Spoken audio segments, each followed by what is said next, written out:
इस संसार में सबसे अनुपम वस्तु संगीत। बहुत कम लोगों को ये वरदान है कि वो संगीत को उस तरह से निभा सके जो मधुरता का एहसास ये हमें कराती है। आज हमारे स्टूडियो में हमने एक ऐसी ही गायिका को आमंत्रित किया है जो उम्र में तो काफ़ी छोटी है, लेकिन संगीत मानो इन्हें उपहार में स्वयं माँ सरस्वती ने दिया है। हम मुलाकात करवाते हैं आज प्रतिभा से।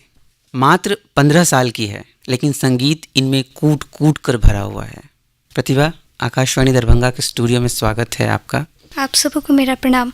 सबसे पहले प्रतिभा, जो हमारे युवा दोस्त सुन रहे हैं और बाकी लोग भी सुन रहे हैं, वो बहुत उत्सुक होंगे ये जानने के लिए कि प्रतिभा कहाँ रहती है, घर में कौन कौन है, किस क्लास में पढ़ती है। मेरा नाम प्रतिभा कुमारी है और मेरे पिता का नाम श्री मनमोहन चौधरी और माता का नाम कंचन देवी है। और मैं 3 भाई बहन हूँ। सबसे बड़े भैया प्रभाष चौधरी और बीच में मैं प्रतिभा कुमारी और सबसे छोटा भाई सुभाष चौधरी है। और मैं इस बार 10वीं कक्षा में गई हूँ। 10वीं में पढ़ रही हो? जी। अगले साल बोर्ड की परीक्षा दोगी? जी। ये जो गाने का सफ़र है, ये तुम्हारी कब शुरुआत हुई? कहाँ से तुम्हें प्रेरणा मिली गाने की? मैं गाती थी बचपन से, देखती थी घर में मम्मी वगैरह सब गाती थी बैठ के एकदम, तो मैं भी बीच में चली जाती थी और गाने की कोशिश करती थी, पीछे से गाती थी। तो फिर धीरे धीरे कहीं ना कहीं वहीं से शुरुआत हुई है मेरी। प्रेरणा किससे मिली? प्रेरणा तो माँ को देखकर मिली और फिर अभी मैं जो सीख रही हूँ जिनसे, पंडित हरिद्वार प्रसाद खंडेलवाल, उनसे सबसे ज़्यादा प्रेरणा उनसे मिली। तो मम्मी गाती थी? जी, जैसे सभी गाती है, गुनगुनाती थी जैसे लोग घर में गाते हैं वैसे। तो लोगों ने कब नोटिस किया कि तुम्हारे अंदर वो हुनर है? जब मैं एक स्कूल के कंपटीशन में गई थी, स्कूल में हो रहा था कंपटीशन, उसी में मतलब कि मैंने एक गाना गाया था, ऐ मेरे वतन के लोगों।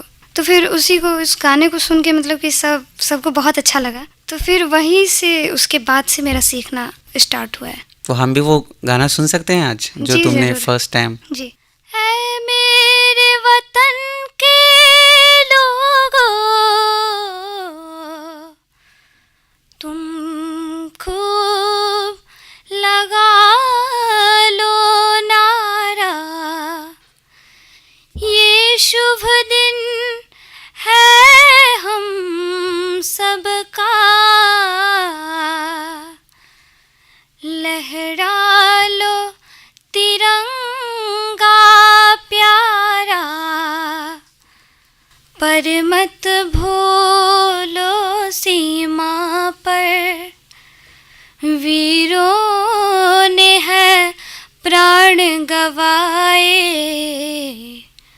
कुछ याद उन्हें भी कर लो,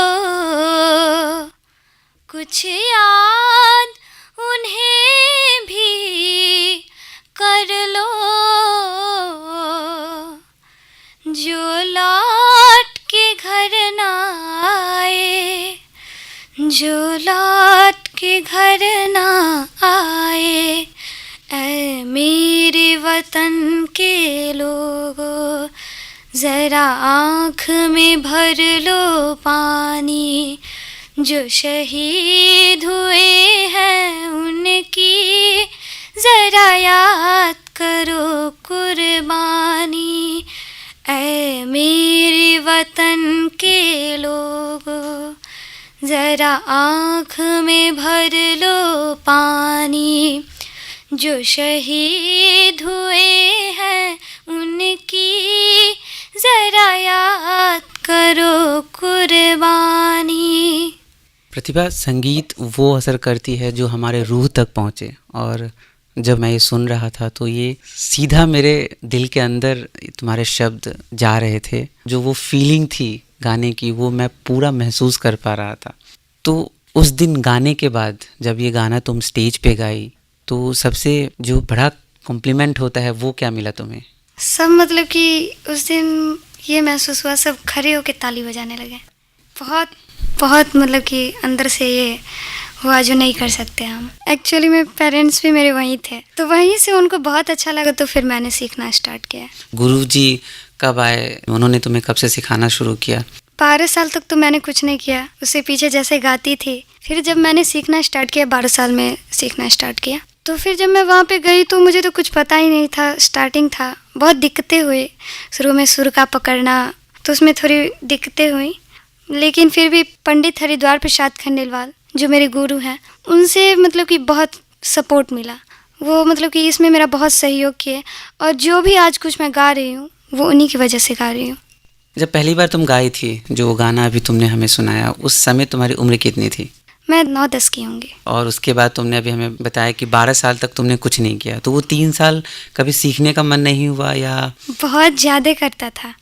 3 साल में मैंने बहुत कुछ नहीं, सिर्फ सारे गामा पधा निसा पे रियाज़ करना रहता था सुबह में, और अभी भी कर रही हूँ, और इससे भी आगे अच्छा करना है। तो सुबह में बस उसी का रियाज़ करते रहना, इससे सुर का पकड़ बनता है, तो फिर उससे हो। तो कैसे रियाज़ करती हो घर में? मतलब कौन साथ देते हैं? इंस्ट्रूमेंट्स कहाँ से लेके आते हो? हारमोनियम है घर में, तो हारमोनियम पे सुबह में उठ के थोड़ी देर करती हूँ उस पर, तो अलंकार थोड़ी देर हुआ, उसके बाद फिर बंदिश राग के, और उसके बाद फिर जो 1-2 अगर बीच में भजन हुआ तो वो स्टार्ट कर लेते हैं। कितने घंटे हर रोज़ रियाज़ करती हो? मैं 3 घंटे कोशिश करती हूँ। रोज़ 3 घंटे? जी। और फिर अभी नेक्स्ट ईयर 10th भी दे रही हो, तो पढ़ाई को भी समय हाँ, तो देना इसीलिए होता होगा। अभी 10th है तो थोड़ा लो डाउन अप डाउन होते रहता है दोनों में, लेकिन दोनों को संभाल के चलना पड़ता है। पापा मम्मी क्या बोलते हैं? किस चीज़ पे फोकस करना है, संगीत पे या पढ़ाई पर? देखिए, पढ़ाई तो बेसिक है ही, वो बेस है, उसको तो हमेशा लेके चलना ही है, लेकिन ये जो एम है वो इसी में करना है पूरा अपना, म्यूज़िक में। पढ़ लिख कर कुछ जॉब लेना चाहती हो या एक ऐसी गायिका बनना चाहती हो जो पूरे बिहार में, पूरे भारत में फेमस हो, जिसे सब सुनने के बाद बोले कि वाह क्या सुना हमने? मैं ऐसी बनना चाहती हूँ कि कम से कम सभी लोग ये ज़रूर कहें कि नहीं, प्रतिभा कुमारी है कोई जो अच्छा गाती है, सुनते हैं लोग, मेरा सुने, ज़्यादा से ज़्यादा पसंद करें, और मैं इस काबिल पे उतरना चाहती हूँ। जैसे कि हम सभी का कोई ना कोई आइडल होता है, हम उनको देखते हैं और हम वो बनना चाहते हैं। मैं तो सभी को देखती हूँ, तो सभी में सब तो रहते हैं, सब में कुछ ना कुछ खास रहता ही है, तो इसलिए मैं जब सबको सुनती हूँ तो कभी मन करता है अरे नहीं ये बहुत अच्छा गाती है, ये बहुत अच्छा गाती है। इसीलिए ये नहीं, मैं सबका सुन के मतलब कि जो चीज़ मुझे बहुत पसंद रहते हैं मैं उसको कॉपी करके अपने में लाना चाहती हूँ। फिर भी एक होता है ना, सबसे टॉप पर मेरी पसंद, मुझे लता जी बहुत पसंद है। बहुत पसंद है मुझे। तो तुम्हें सबसे ज़्यादा कौन पसंद है? लता जी। और मैथिली में? मैथिली में पंडित हरिनाथ झा और रंजना झा जी, उनकी गायकी मुझे बहुत पसंद है। चलो, मैथिली क्षेत्र है हमारा, और अगर हम तुमसे एक मैथिली गाना नहीं सुने तो जी जी वो ठीक नहीं होगा। जरूर। तो एक मैथिली गाना भी हमें सुनाओ।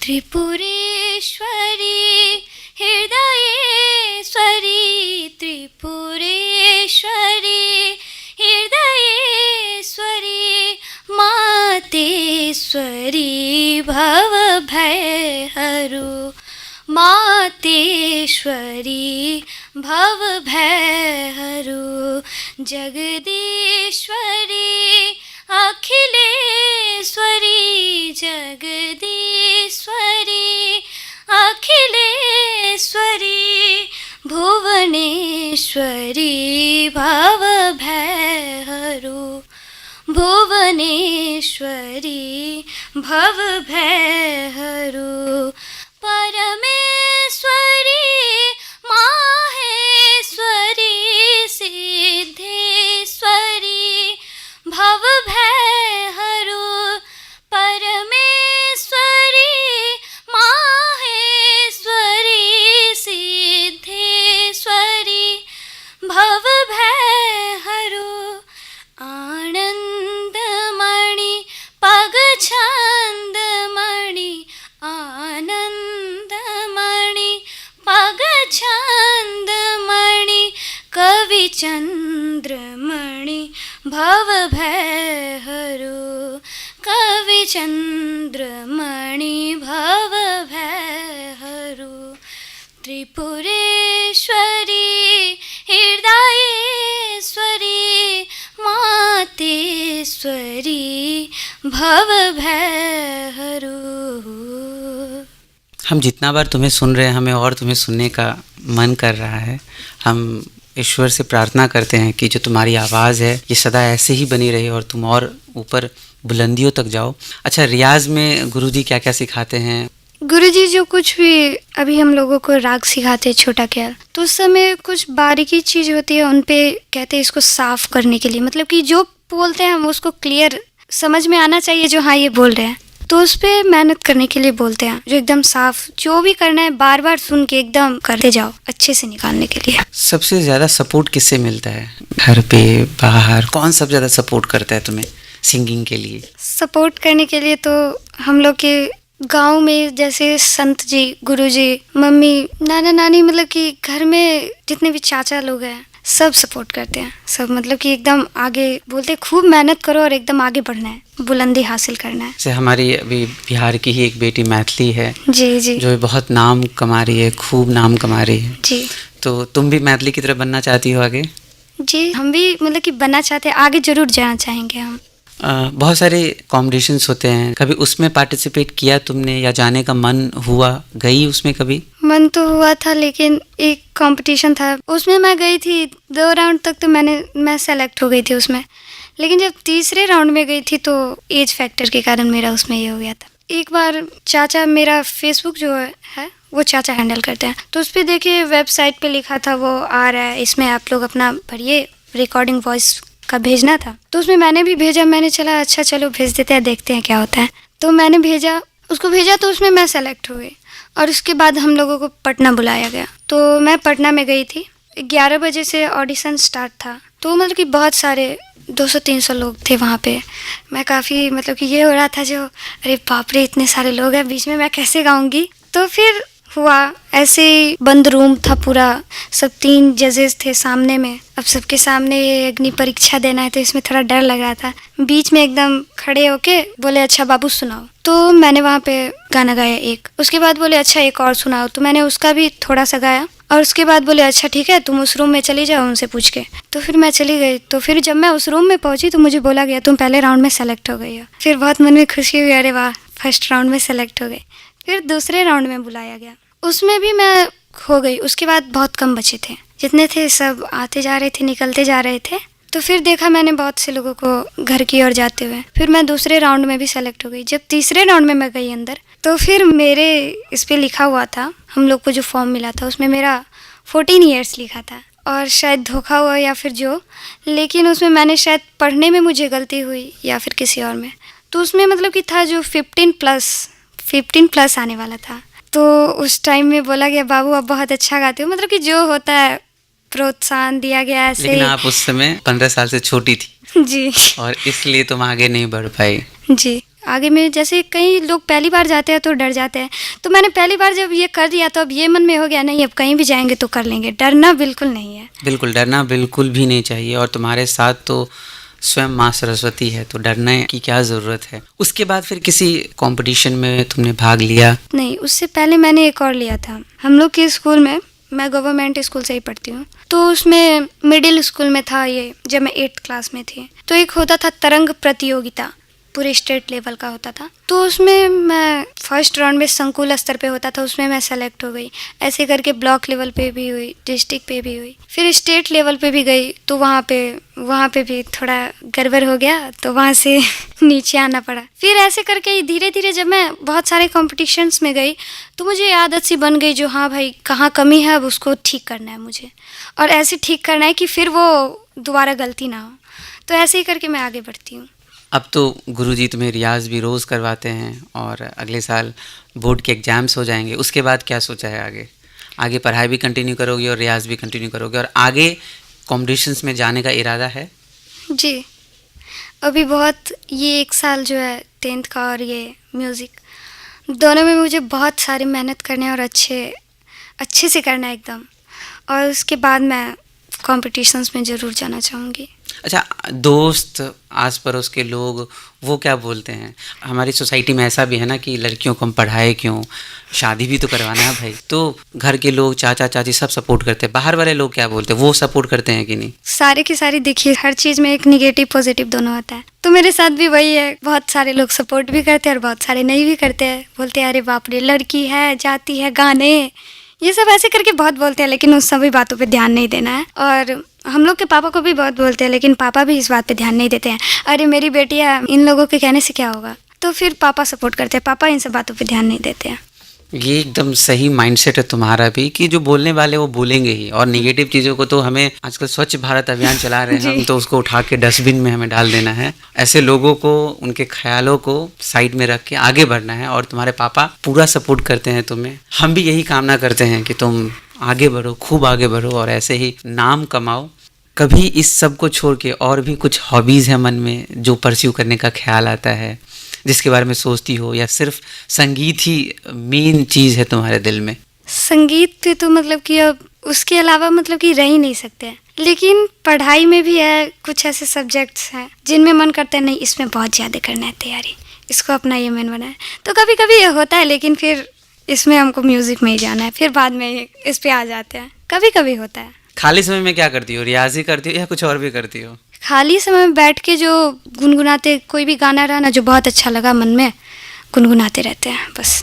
घर में जैसे मम्मी कभी बुलाती है तो उस बुलाने का रिप्लाई भी गाने में कभी देती हो, या पढ़ने के लिए बोल दिया वो भी कभी गायकी में करती हो? कभी ऐसा हुआ? कभी कभी हो जाता है, गुनगुनाते हुए चले जाते हैं वहाँ पे।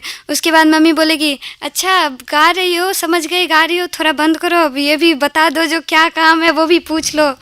तो फिर तब बताते हैं। मतलब कि ये गाने में जो था ना, वो मम्मी का आवाज़ कम सुनाई देता है, गाने पे ज़्यादा ध्यान रहता है। तो कभी कभी ये होता है जो मम्मी बोलती है तो सुनाई भी नहीं देता है। नए गाने भी गाती हो? जी। अच्छा, नए सिंगर्स में फेवरेट तुम्हारा कौन है? श्रेया घोषाल और अरिजीत सिंह। तो एक गाना सुनाओगे? अभी ये कलंक पिक्चर निकला था, उसी का ये टाइटल सॉन्ग है। हवाओं में बहेंगे, घटाओं में रहेंगे, तू बरखा मेरी, मैं तेरा बादल पिया, जो तेरे ना हुए तो किसी के ना रहेंगे, दीवानी तू मेरी, मैं तेरा पागल पिया, हजारों में किसी को तकदीर ऐसी मिली है, एक रांझा और हीर जैसी, न जाने ये ज़माना क्यों चाहे रे मिटाना, कलंक नहीं इश्क है काजल पिया, कलंक नहीं इश्क है काजल पिया, दुनिया की नजरों में ये रोग है, हो जिनको वो जाने ये जोग है, एक तरफा शायद हो दिल का भरम, दो तरफा है तो ये संजोग है, लाई रे हमें जिंदगानी की कहानी, ऐसी मोड़ पे हुए रे खुद से बेगाने, हम किसी से नैना जोड़ के, हजारों में किसी को तकदीर ऐसी मिली है, एक रांझा और हीर जैसी, न जाने ज़माना क्यों चाहे रे मिटाना, कलंक नहीं इश्क है काजल पिया, कलंक नहीं इश्क है काजल पिया।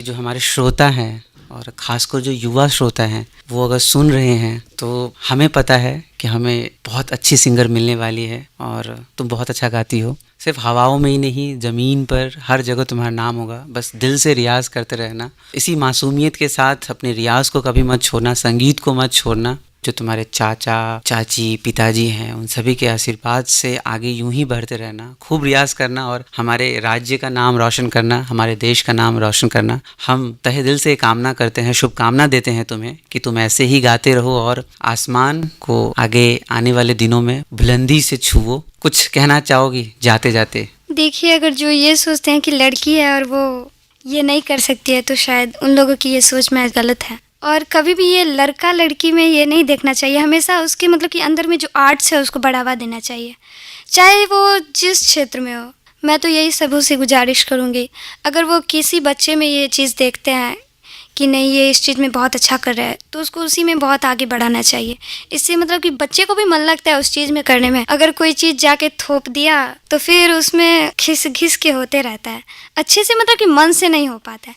तो इसलिए मतलब कि जिसको जिस चीज़ में मन लगे उसमें उसको हमेशा सपोर्ट करना चाहिए। और मैं हर एक गार्जियन से, अगर वो सुन रहे हैं तो उनसे मेरी गुजारिश है, अगर वो भी अपने बच्चों में किसी तरह का ये देखते हैं आर्ट्स, तो उसको बढ़ावा ज़रूर दें। कभी भी ये नहीं सोचे कि ये लड़का है या फिर लड़की है, और कभी ये ना सोचे कि लोग क्या कहेंगे। इस शब्द को हमेशा दिमाग से हटा के चलें। हमारा जो ये इंटरव्यू ख़त्म होने वाला है, तो जाते जाते जरा सी आहट होती है तो दिल सोचता है, कहीं ये वो तो नहीं, कहीं ये वो तो नहीं, कहीं ये वो तो नहीं। जरा सी आहट होती है तो दिल सोचता है, कहीं ये वो तो नहीं, कहीं ये वो तो नहीं, कहीं ये वो तो नहीं। छुप के सीने में छुप के सीने में कोई जैसे सदा देता है, शाम के पहले दिया दिल का जला देता है उसी की अदा, है उसी की सदा, कहीं ये वो तो नहीं, कहीं ये वो तो नहीं, कहीं ये वो तो नहीं। जरा सी आहट होती है तो दिल सोचता है, कहीं ये वो तो नहीं, कहीं ये वो तो नहीं, कहीं ये वो तो नहीं। तो ये थी हमारे साथ आज हमारे स्टूडियो में प्रतिभा, जो सिर्फ 15 साल की है लेकिन गायकी में बेमिसाल। प्रतिभा, आकाशवाणी दरभंगा के स्टूडियो में आने के लिए बहुत बहुत धन्यवाद।